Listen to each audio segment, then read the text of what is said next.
Bahasa ibunda bukan hanya sebagai pilihan, tetapi harus dikuasai dan diwariskan kepada generasi akan datang. Dalam sesi temu bual khas itu, Iwan berkata bahasa ibunda bukan hanya sebagai pilihan, tetapi harus dikuasai dan seterusnya diwariskan kepada generasi akan datang. Saya seseorang yang konsisten mendukung rakyat kita harus menguasai sekurang-kurangnya 3 bahasa. Bahasa kebangsaan, bahasa antarabangsa, dan bahasa ibunda. Maka sekaligus menjawab persoalan ini bahwa bahasa ibunda itu semimangnya, dan pada saya bukan hanya sebagai pilihan, dia satu kewajiban, satu yang harus kita warisi dan harus kita wariskan kepada generasi kita akan datang. Penguasaan bahasa ibunda bukan hanya di pengajian tinggi, tetapi saya menghargai keterbukaan, ketersediaan institusi pengajian. Contohnya Universiti Pendidikan Sultan Idris yang menyediakan pengajian dalam bahasa-bahasa etnik seperti bahasa Kadazan Dusun. Karena tanpa dukungan institusi pendidikan, tanpa dukungan dalam dasar dan sistem pendidikan, tidak mungkin bahasa etnik itu boleh dipertahankan. Katanya masih banyak bahasa etnik yang belum dimasukkan dalam sistem pendidikan, dan jika ini berterusan, ia boleh menyebabkan kepupusan bahasa etnik. Masih banyak bahasa etnik yang belum dimasukkan di dalam sistem pendidikan kita. Pada pandangan saya, sekiranya ini berterusan, ianya boleh mengancam kepupusan bahasa etnik tersebut.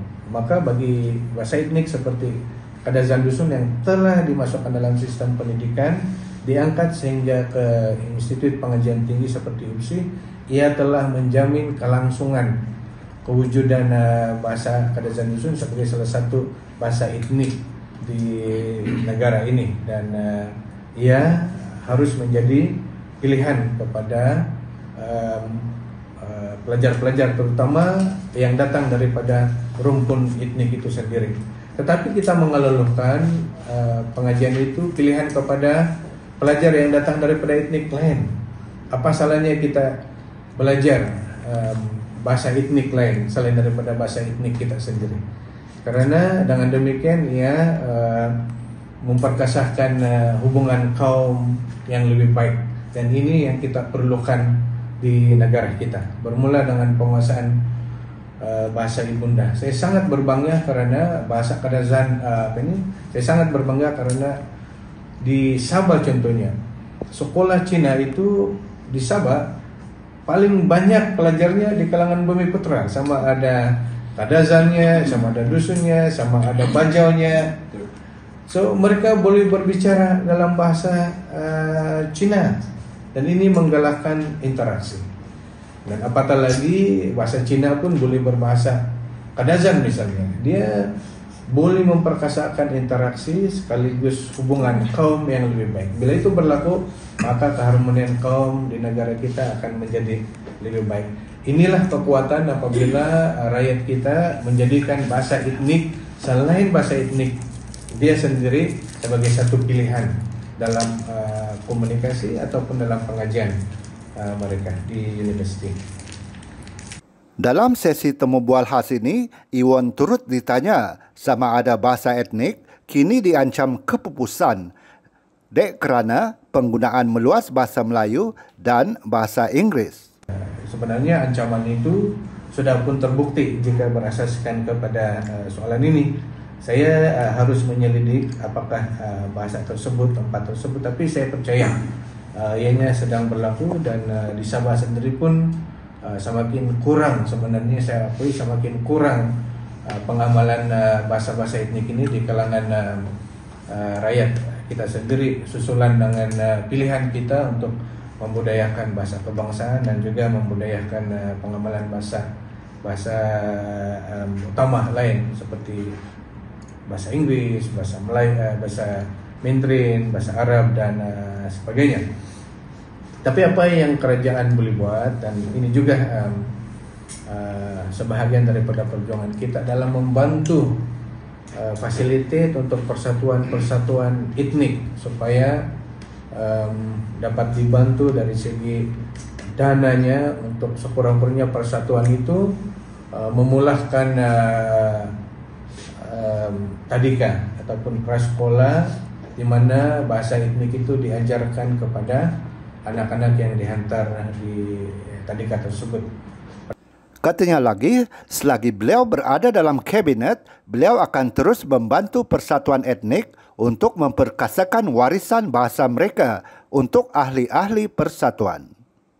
Pada tahun lepas saja saya telah menyalurkan peruntukan, walaupun tidak besar, daripada peruntukan khas menteri saya untuk membantu beberapa persatuan etnik di Sabah ini untuk memulahkan tadika mereka ataupun meneruskan tadika mereka, ataupun untuk persatuan tersebut memperkenalkan pembelajaran secara digital, termasuk membuat kamus dalam etnik mereka untuk dikongsi dan dihidarkan kepada keluarga ataupun anak-anak dalam etnik tersebut. Dan ini saya akan teruskan tahun ini, dan selagi saya berkeupayaan untuk membantu, selagi saya berada dalam kabinet menggunakan apa yang dibolehkan kepada saya akan terus membantu persatuan-persatuan etnik ini untuk memperkasahkan warisan bahasa mereka untuk ahli-ahli persatuan mereka. Dalam sesi temu bual khas itu, Iwan berkata pelbagai langkah telah diambil untuk mengelak bahasa etnik daripada pupus ditelan zaman. Pengarah Dewan Bahasa dan Pustaka di BP Sarawak, Abang Haliman Abang Julai sebelum ini dilaporkan berkata, mengikut penyelidik, sebanyak 4 bahasa sukuan telah pupus dituturkan etnik di Sarawak. Bahasa sukuan yang pupus itu ialah Seru, Pegu, Biliun dan Lelak. Ia pupus kerana kurangnya penggunaan bahasa tersebut akibat pelbagai faktor.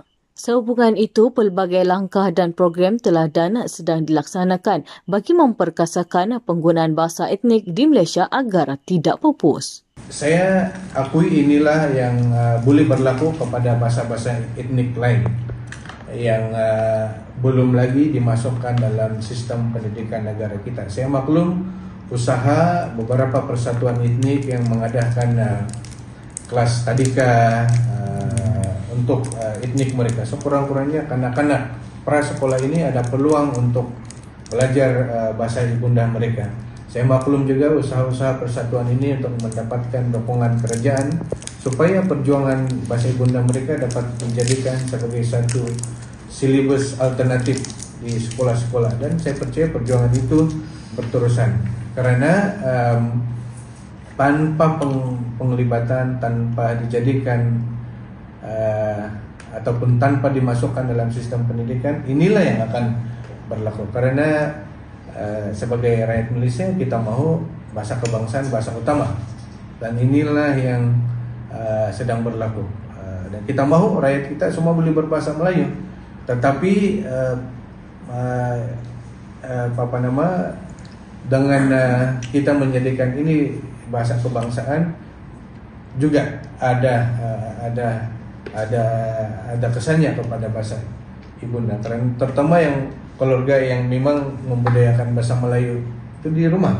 Tidak salah, tetapi identiti bahasa etnik mereka itu boleh pupus, dan itulah sebabnya kerajaan mempunyai peranan tersendiri untuk memastikan etnik-etnik di negara ini harus didukung supaya identiti dan bahasa mereka itu dapat dipertahankan. Tentunya kerajaan boleh menyediakan barangkali sokongan supaya pusat-pusat tadika prasekolah mereka yang menggunakan bahasa etnik mereka dapat dibantu dengan dana yang konsisten setiap tahun misalnya. Kalaupun tidak sehingga memasukkan subjek itu di sekolah ataupun dalam sistem pendidikan, karena mungkin community itu tidak ramai contohnya, tetapi mereka mau bahasa mereka terus dipertahankan. Pada 1 Februari lalu, Yayasan Bank Rakyat YBR dan Universiti Pendidikan Sultan Idris UPSI memeterai satu memorandum persefahaman MOU bagi penajaman pembiayaan pendidikan boleh ubah kepada pelajar pendidikan bahasa etnik melibatkan peruntukan 7.5 juta ringgit. MOU itu ditandatangani oleh pengurus besar YBR Syaiful Rizal Abdul Ghani dan Naib Kaunselor UPSI Profesor Datuk Dr. Muhammad Amin Muhammad Taf serta disaksikan oleh Iwan di kampus UPSI di Tanjung Malim Perak. Program itu adalah pembiayaan pendidikan bagi mahasiswa yang mengambil pengajian dalam bahasa etnik iaitu Kadazan Dusun, Iban dan Semai. Bagi YBR, ini merupakan MOU pertama yayasan itu dengan UPSI. MOU itu adalah untuk tempoh 5 tahun dengan sasaran 30 pelajar bagi program pembiayaan berkenaan setiap tahun. Pembiayaan maksimum adalah sebanyak RM50,000 sepanjang pengajian bagi setiap pelajar.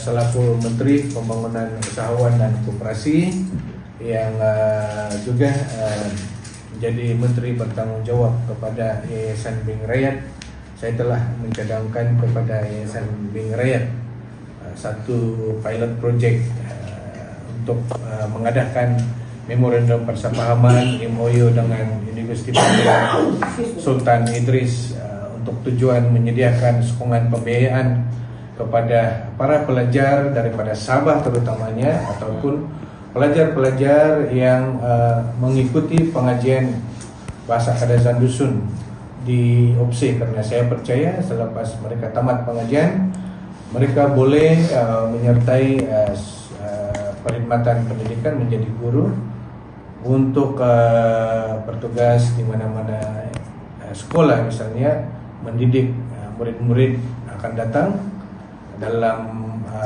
subjek bahasa Kadazan Dusun. Dan inilah apa yang telah kita rancang. Dan saya percaya dalam tempoh terdekat ini, dalam rancangan kita pada 1 Februari ini, satu memorandum persefahaman di antara Yayasan Bank Rakyat dengan UPSI akan ditandatangani, dan ini merupakan satu bentuk kesinambungan kepada pengujudan kerusi pengajian tersebut, yang tujuannya untuk mengeluarkan graduan yang jadi guru-guru bertugas dalam sekolah-sekolah di seluruh negara yang menawarkan bahasa Kadazan Dusun. Dan sudah tentu pelajar ini memerlukan pembiayaan, walaupun ada pembiayaan yang boleh diperolehi daripada agensi lain, tetapi setidak-tidaknya Yayasan Bank Rakyat di bawah tanggung jawab saya telah menjadi sebahagian daripada sinergi dan telah menjadi sebahagian daripada usaha untuk mengeluarkan graduan yang boleh membantu bahasa Kadazan Dusun ini di sekolah-sekolah selepas mereka bergraduan nanti.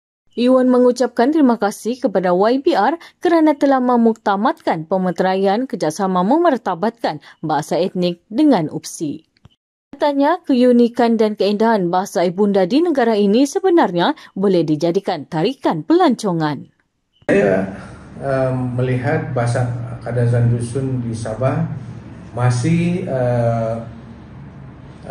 digunakan dengan meluas, karena bahasa ini bukan hanya diajar dalam sistem pendidikan negara kita, tetapi digunakan secara meluas dalam pembikinan lagu-lagu, dalam banyak platform lain. Malah saya lihat di rumah ibadat dalam acara-acara doa banyak menggunakan bahasa ibunda ini dalam majlis-majlis di kampung-kampung yang menjadi bahasa utama, dan dalam bahasa harian di tamu-tamu, di pasar-pasar, dalam komunikasi harian. Mungkin karena kesadaran itu masih tinggi, dan karena ianya berada dalam sistem pendidikan, bahasa Kadazan Dusun masih digunakan secara meluas. Tapi kita tidak boleh berhenti setakat di sini saja. Kita boleh mengembangkan bahasa ini dan boleh menjadikan ini sebagai satu tarikan kehadiran pelancong barangkali.